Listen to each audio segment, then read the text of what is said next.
sometimes we get calls from people that are about ready to surrender to prison. They're waiting at home for this dreadful experience of going into court and pleading guilty and thinking about how is my life going to change. And I can certainly relate to that level of stress. So I'm Michael Santos with Prison Professors, and I wanted to make this simple video as somebody who's gone through 9,500 days of imprisonment all the way through. I do like to let people know there is a pathway to the other side, particularly if you're watching this inside of a jail and you're waiting to go for sentencing, or you're waiting to get transferred from the jail to the prison.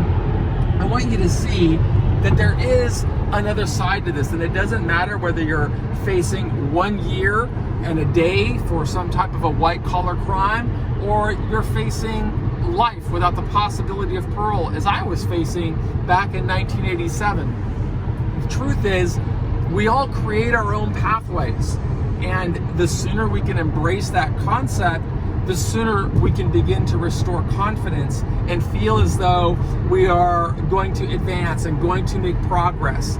And one of the patterns that you will see on the Prison Professors program is we feature many of these stories of people who went in and with great fear and trepidation, but because they developed a higher level of confidence in knowing what they could do and how they could emerge, they could start sowing seeds. And when they sowed those seeds, they could nurture those seeds, and they could grow, and they could find ways to live with their dignity intact and move forward. Now that said, that doesn't mean that I can't identify with the fear and trepidation of facing a sentencing hearing or facing time in prison. In fact, I remember how it changed over time, and right now I'm trying to show some of the beautiful scenery here of the ocean as I'm driving down I-5 from where we live in Laguna Niguel to San Diego. It's just a beautiful part of the country, and so while I'm driving, my wife is filming, and the cool thing is I can take my hands off the wheel because this car's got this self-driving thing, and I didn't really understand how that worked when I was in prison, but I do love that operation, and I would have liked to have seen that when I was inside. So anyway, let me tell you about some of how it changes over time. When I first went into the system, I knew that I was going to be incarcerated for a very long time, and the reason that I knew this is because I was convicted of a serious crime.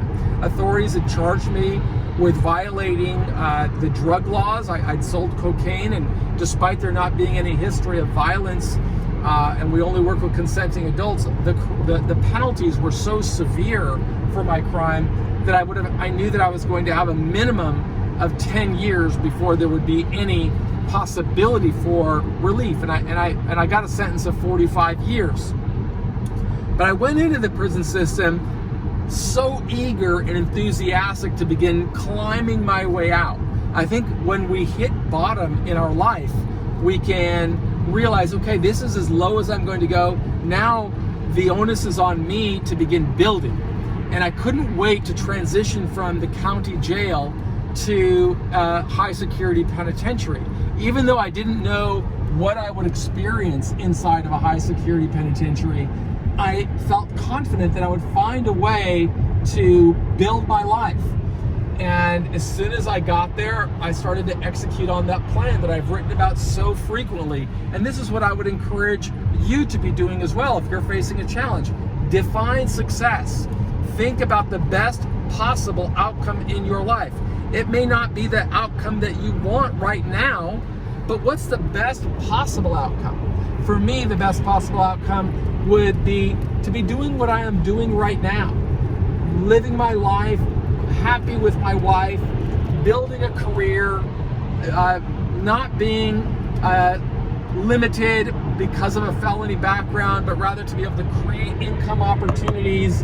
And that was what I wanted. I wanted to be able to put on a suit and tie, come back to society, and nobody would judge me or begrudge me because I had made bad decisions, but instead I'd be able to create my own income opportunities and also inspire other people to create their opportunities. And that's really what I'm striving to do with these videos and communicating these messages to people who live without hope.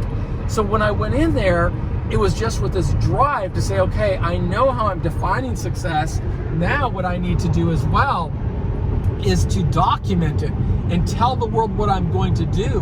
And in addition to documenting it, you can see this kind of cool helicopter there that my wife is filming as we're driving by the naval base between San Diego and Orange County. Anyway, I knew that I needed to document the strategy so I could say, this is where I have drawn my line in the sand. This is where I am going to start growing and building and creating. And so I documented the strategy. I'm going to focus on education. I'm going to focus on contributing to society. I'm going to focus on building my support network. And because I had that drive to do that, it felt really powerful and confident in my ability to influence the outcome that I wanted. So I started writing letters to universities and finding a way to get to advance this prospect of becoming an educated man and becoming a good citizen. And that's what led to my work toward school, and I got an undergraduate degree and a master's degree, and then I got transferred from a high security penitentiary to a medium security prison, and that took about 7 or 8 years. So I had to maintain this high level of energy and discipline through those 7 or 8 years, but I always had this vision of coming back to society strong and ready to contribute. But that's when I had that moment of terror and dread again.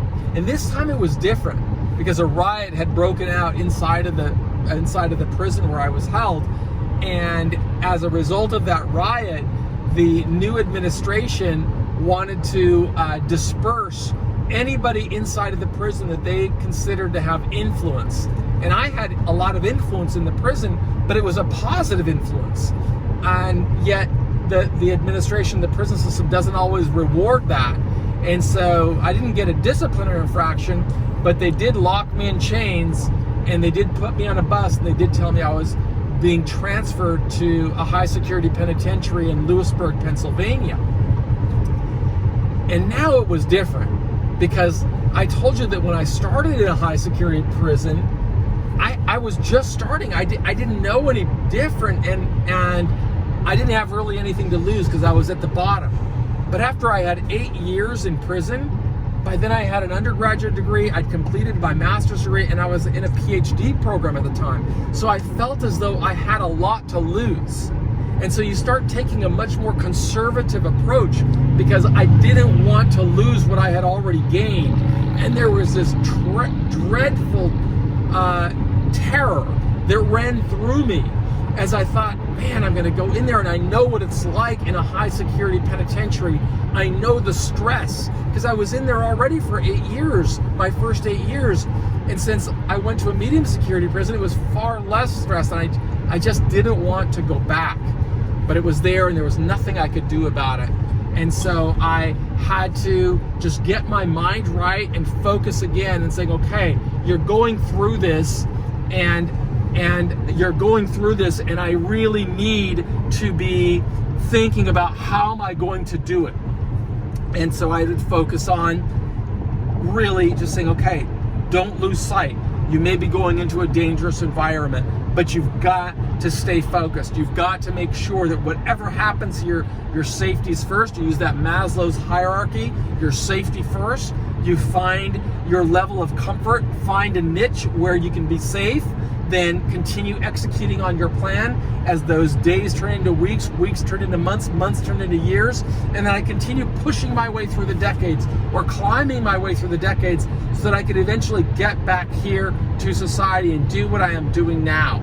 Just yesterday I was speaking about this with students at University of California in Berkeley through a Zoom session, and we were talking about, you know, how this is really not a pathway to success that's only limited to people in prison. This is a pathway to success regardless of where you are. It's what I still have to do today. We start by defining success. What's the best possible outcome? We then create our strategy and document that strategy so that we're really clear that this has been an intentional plan. And then we create our tools, tactics, and our resources, and we decide to say, what are the priorities that we have to hit first? And then we start executing. We hold ourselves accountable, and nothing can stop us if we have that mindset. That is the mindset that I learned from leaders. It's the mindset that I feel a duty and a responsibility to share with anybody who's going through struggle. And I want to do it as frequently as I can. It may sound redundant, but there is power in redundancy. There is power in saying, this is what I have to do every day. I never ask anybody to do anything that I am not doing. And that's why I've asked my wife, hey, let me knock this video out right now while I'm driving into San Diego in this on a beautiful day in Southern California, because I know I've got a lot of people who are locked in jails and prisons across America that need that message of hope. And it's that hope that sustained me. And if I can just have a little tiny role in influencing more people to believe in themselves like I believe in you, then I'll feel as though I am living as the change that I want to see in the world. And that's what I'm asking from you. Focus on your success. Don't focus on the difficulty and the struggle right now. Believe that you have the power to change, and don't let the terror cripple you.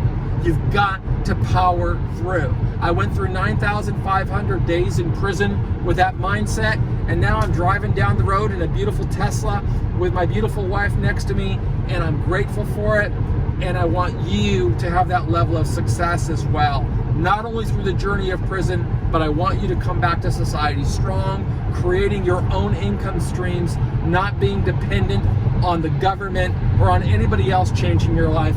You've got to have the power to change your life, and I know you can do it. I am Michael Santos, and on behalf of our entire team at Prison Professors, I want to thank you for allowing me into your life, and I wish you continuing success. Thanks.